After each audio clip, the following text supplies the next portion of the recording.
मंच पर उपस्थित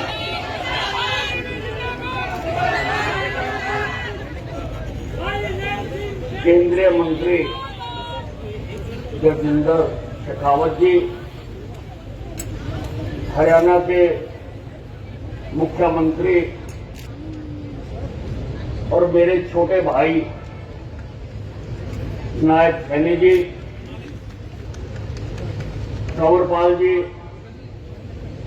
और मंच पर उपस्थित सभी नेतागण, उपस्थित बहनों और भाइयों, 25 तारीख को लोकसभा चुनाव के छठे दौर में हरियाणा के चुनाव होने जा रहे हैं और अम्बाला से आज बंतो कटारिया जी, जिसको नरेंद्र मोदी जी ने टिकट दी है और जिनके पति रतनलाल कटारिया 3 बार यहां से सांसद रहे और मेरे को बहुत अच्छे मित्र रहे। 90 में वो भी एमएलए थे, मैं भी एमएलए था। उनकी कंपनी बहुत एंजॉय करी। आज बंतो जी ने नामांकन कर दिया और अब चुनाव अपने पूरे यौवन पर आता है। परंतु भाइयों, चुनाव तो 2 पार्टियों के बीच में होता है और यहां पर एक तरफ तो भारतीय जनता पार्टी और दूसरी तरफ 28 टुकड़े हैं।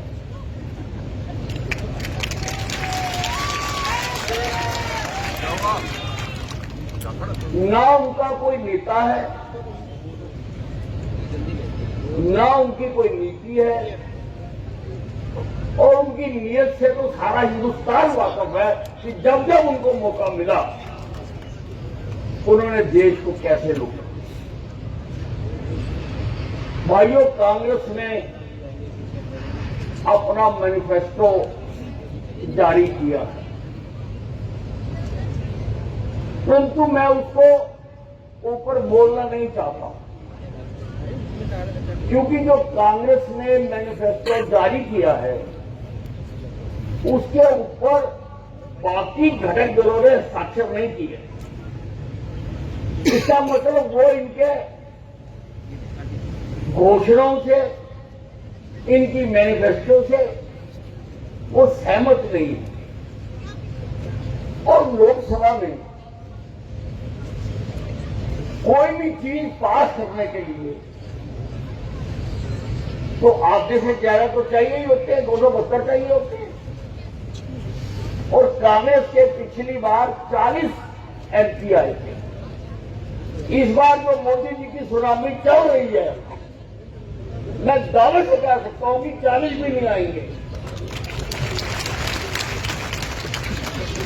मैं आपसे पूछना चाहता हूं कि जिसके 40 से भी कम सांसद हो, क्या वो लोकसभा में कुछ करके दिखा सकता है? क्या उसके कहने का, बोलने का, जो वो कह रहे कि हम गरीबी खत्म कर देंगे, अरे तेरी दादी ने भी यही कहा था। इंदिरा गांधी ने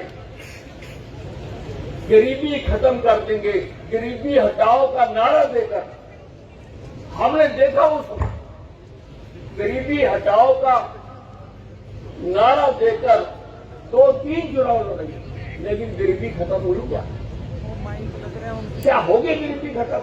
एक पीछे से ले लेना, झूठ बोलना, धोखा देना, ये कांग्रेस के, ये गांधी परिवार के खून की तासीर है ये। और उसी प्रकार से हम लोगों को गुमराह कर रहे हैं।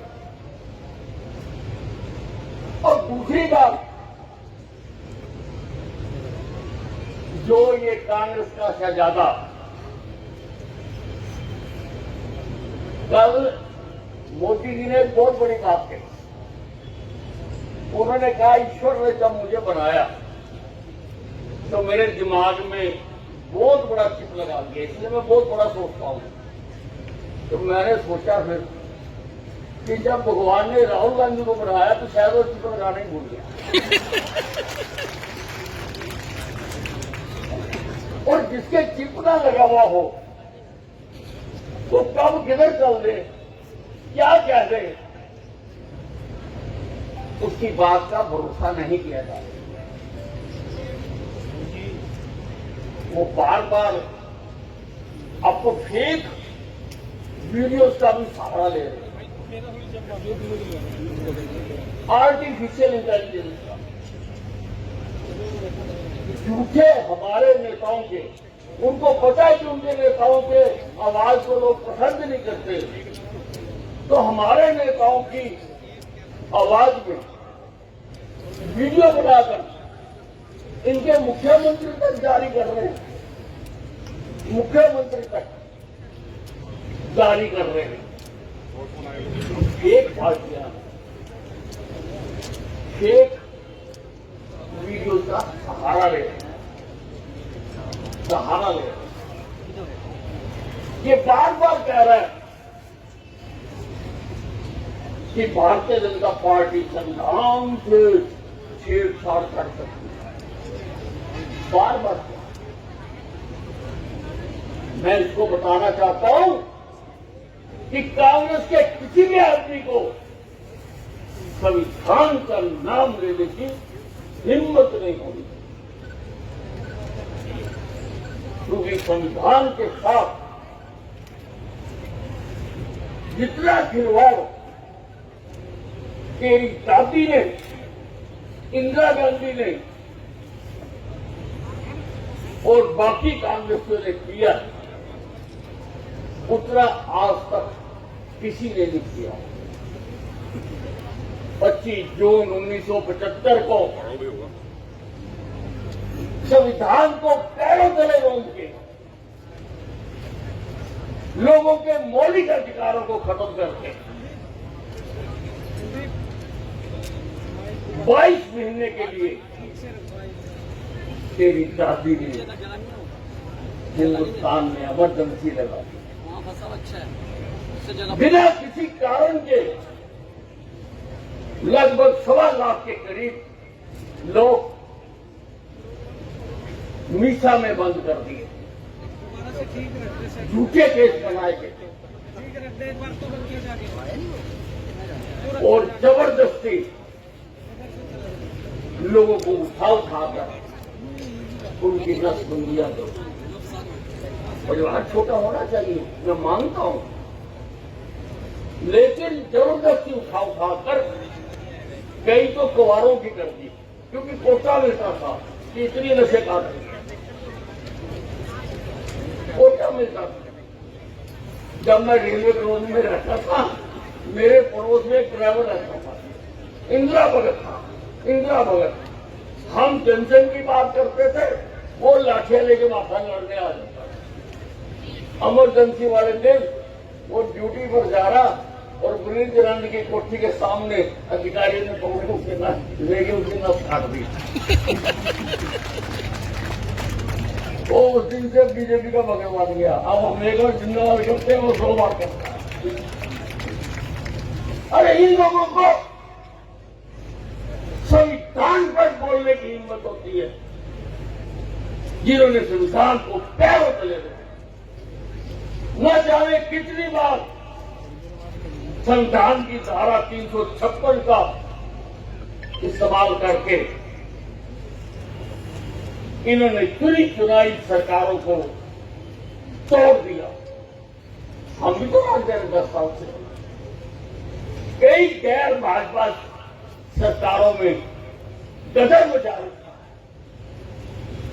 पर हमें जेएनके को छोड़कर आज तक कहीं पूर्व पद का इस्तेमाल नहीं किया, कहीं पर भी इस्तेमाल नहीं किया।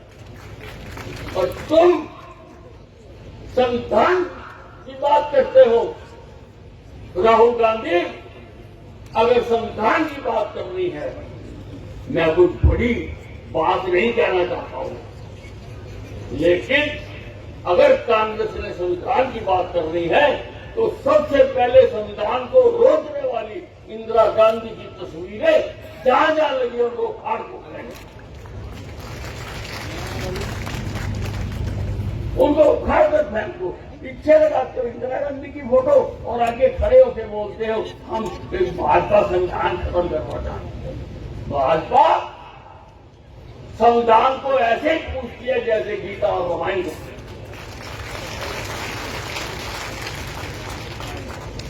उसी प्रकार से पूछती है कि जो चुनाव होने जा रहे लोग तुलनात्मक अध्ययन करते हैं। हम कपड़ा भी खरीदने जाते हैं तो हम 4-5 जगह देखते हैं अभी कैसा चला, पहले कैसा चला था, पहले लेके आए थे तो कब फट गया था, तुलनात्मक अध्ययन। और आज ये जो पार्टियां खड़ी हैं इनका भी पूरा पोस्टमार्टम हो रहा है। कांग्रेस पार्टी हत्याई पार्टी, इनके ऊपर धर्म के आधार पर देश का विभाजन करके 10 लाख हिंदू और मुसलमानों को मारने का आरोप, 10 लाख लोग मरे। इनके नेता जो चेहरा नेहरू गुलाम का फूल लगा के घूमते थे, मुझे समझ नहीं आती कि इनके चेहरे पे मुस्कान कैसे आती। 10 लाख लोगों के वो मारने का आरोप है इस पार्टी के ऊपर।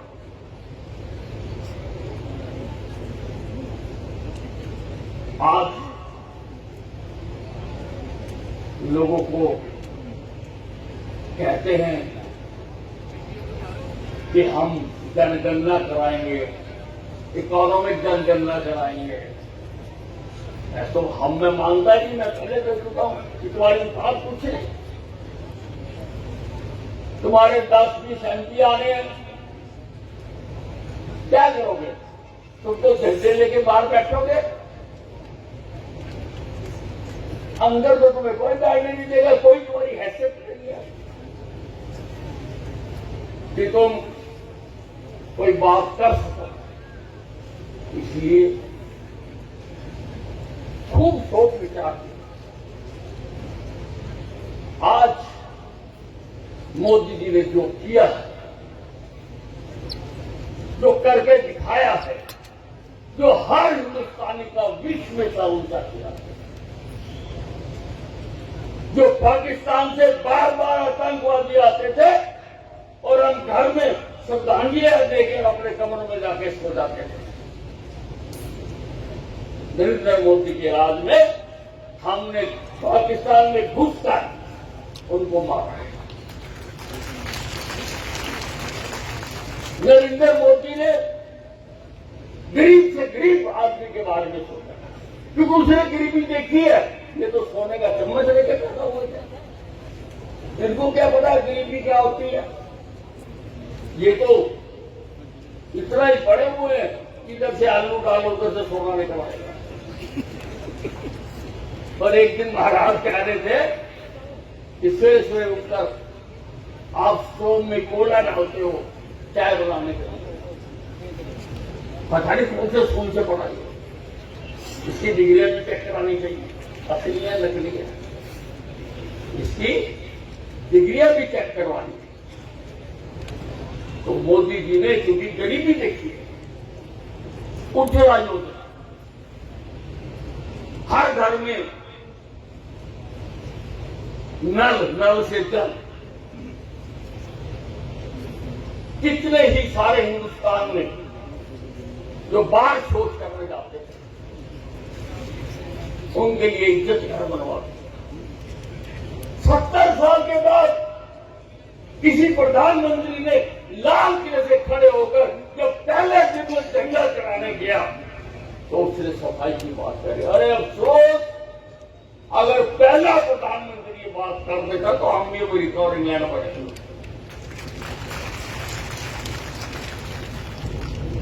आयुष्मान भारत योजना बताया, और भी अनेकों योजनाएं किसानों के लिए, किसानों को 6,000 रुपए सालाना लोगों को मिल रहा है। आज चंद्रमा पर यान उतारते, आज विश्व में भारतीयों की इज्जत बढ़ गई। आज अमेरिका का राष्ट्रपति कहता है, मिस्टर मोदी, मेरा आपसे ऑटोग्राफ लेने को दिल करता। ऑस्ट्रेलिया का प्रधानमंत्री बड़ी सभा में कहता, mister Modi, you are the boss. और पप्पुआ न्यू गिनिया के प्रधानमंत्री ने तो जब मोदी जी वहां गए, उन्होंने उसके पैर छू दिया। ये संसार की पहली घटना है कि किसी प्रदेश का प्रमुख दूसरे देश के प्रधानमंत्री के पैर छूटा। और इतना ही नहीं, चंद्रमा के साउथ पोल पर सफलतापूर्वक चंद्रयान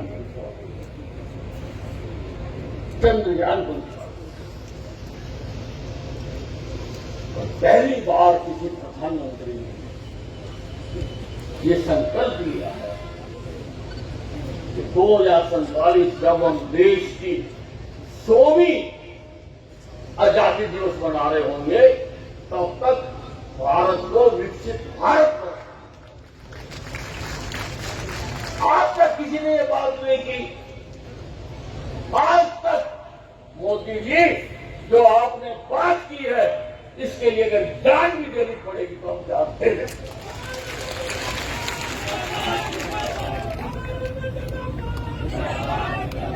हम जान दे देंगे। किसी ने सोचा कि इन सारी तकलीफों से बाहर निकले। आज से पहले कोई प्रधानमंत्री सोच नहीं सकता। मैं देखता रहा हूं, पुराने प्रधानमंत्री जब विदेश में जाते, उनकी बॉडी लैंग्वेज देखने वाली होती थी, जैसे कोई गुलाम आ गया, गुलाम की तरह, जैसे गुलाम खड़े हो ऐसे जाकर उनके दरवाजों पर खड़े होते थे। नरेंद्र मोदी जी अब अमेरिका गए थे, सारे अमेरिका में लहर आ रही, लोग मोदी को देखने के लिए घरों से निकलते हैं। इतना सम्मान। इसलिए भाई लोग बहनों, बातें बहुत कर रही हैं, अभी बहुत दिन पड़े हैं, आपसे कई मुलाकात करनी है। आज तो मैं केवल एक बात आपसे कह रहा था। माना कुछ लोगों ने मुझे मेरी पार्टी में ही बेगाना बना दिया, परंतु कई बार बेगाने अपनों से भी ज्यादा काम करते हैं।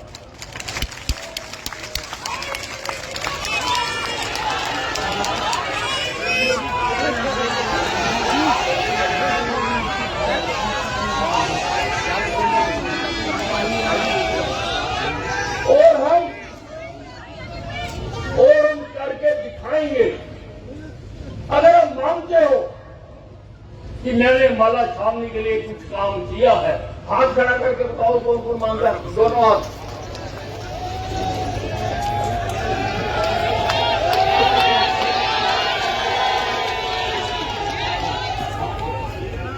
तो अब काम करने की बारी आपकी। अपनी टोलियां बनाकर घर घर जाइए, हर घर में जाइए, जो काम किए हैं लोगों को बताइए, जो मनोहर लाल जी ने किए हैं वो भी बताइए, जो मैंने किए हैं वो भी बताइए, जो मोदी जी ने किया है वो भी बताइए, और घर घर जाके कहो कि हमने 5 साल एक आदमी धूप बरसात में खड़ा होकर काम करता है। 70 सालों में जो नहीं हुआ उसने वो माला छावनी में करके दिखाया। आज उसने मांग की है, उसने कहा है कि एक एक वोट कमल के फूल को डालकर बंदो कटारिया को भारी मतों से विजयी कराएं। धन्यवाद।